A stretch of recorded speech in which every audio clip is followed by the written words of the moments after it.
Hello, friends. It is Saturday, March 7th, and since it's Saturday, I gave you a little bit longer of music to listen to for today.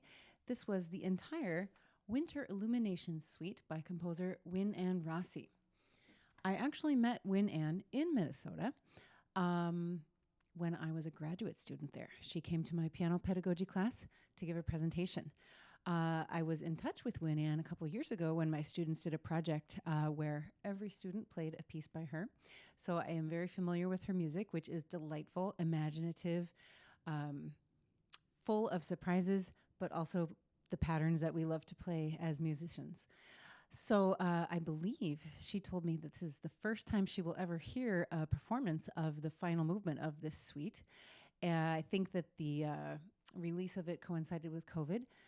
Let's hear a little bit more from Wynn-Anne Rossi. First, I also want to thank Classy Closet Consignment in Evanston for my wardrobe today. What a fun outfit for a premiere recording of a piece. Well, lots of people look back to their college years and say, that's why I'm a composer because I worked with so and so or whatever. And I have to look way, way, way back to when I was a little girl with my mom. She was not a musician, but we had a piano. And she made the piano into a toy. So she would call me over all the time and have me sit next to her on the piano bench, and we'd make up stories together. And because of that, I've always looked at the piano. The piano's right here. Oh, there it is. I've always looked at the piano as just like this beautiful display of toy and investigation and imagination. And I think that's why I'm a composer. Mhm. I never really looked at piano as something that I have to do right, which is often how young performers look at it, and young pianists. Mhm. It's always been a palette of imagination. Mhm. So, Well, that definitely comes through in your pieces. They're all so creative, and I really love how you weave, kind of modern techniques. You write a piece with a 5/4 time signature, or maybe some chordal harmonies instead of just plain triads or something. mm, How do you manage, traditional harmony versus more modern things, um, or how do you think about it, maybe? I like the sound. So much of composer choices are based on our own personal taste. Mhm. So I prefer a chordal sound to a triad sound. So putting the two together is really fun. I also think as a composer, it's so very important to take risks and not just settle for the sound that is comfortable. Every time I start a new piece, I'm like, I don't know how to compose. I don't remember how. I know exactly that feeling. I know what you're talking about. it's Uh, a funny feeling, but then you like start with one note and you're like, and you're like, and then all of a sudden it takes on a life of its own and it writes itself. But that sense of the blank page is very exciting. I like that feeling. But it's also this feeling of I don't know what I'm doing. I've never known what I'm doing, but somehow I've produced a lot of work. mhm. I love that. So, tell me more specifically about Winter Illuminations. I had like a number of composers give me pieces themed on snow, which again, I shouldn't really Mm, be surprised coming from Minnesota. yeah. Um, but you mentioned, for example, like you've not heard the whole thing performed as a set. It Oh, came out during COVID, et cetera. So, tell me more. yeah, it's a sleeper. Sometimes you have publications that come out just at the right time and they just take off and they get great marketing and everything happens the way it should happen. And then other times, like with Winter Illuminations, the timing was just really bad.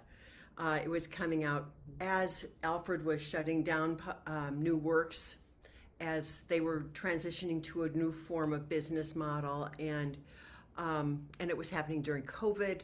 So there were no like events where I get out and present the work to anyone.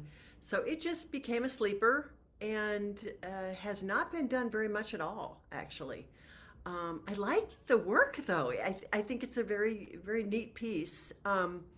and it's very personal to me because, being winter here, um, and I think I mentioned to you at one point that my most prolific time of year for writing music is the winter. So you look around and you've got time, you're, cozying in with a candle and a blanket and not much to do. And you look around and you're like, you look out the window and see snow and you're like, God, that's beautiful. And then you get into the flow of it. So that I wrote these in order of how they are. The first one was written during a snowstorm with big, big fat flakes falling down. It was just gorgeous. And then the second one, I have a very good friend, which is all about candles and comfort. So that's the second one. And then the third one, nobody knows, unless you know me well, that I am an ice skater. And for many, many years, I ice skated at every birthday. And I would go to a place called Centennial Lakes, which is a phenomenal place with three interconnected lakes outside with streams in between and these beautiful bridges that go over the streams. It's just like right out of a Norman Rockwell painting. And they have speakers and they play classical music, so you glide through from one lake to the next. It's just magnificent. And so I go there every birthday. And then the last one, of course, is about winter storms, which are both nerve-wracking and also very cool. Yeah, exhilarating, I would say.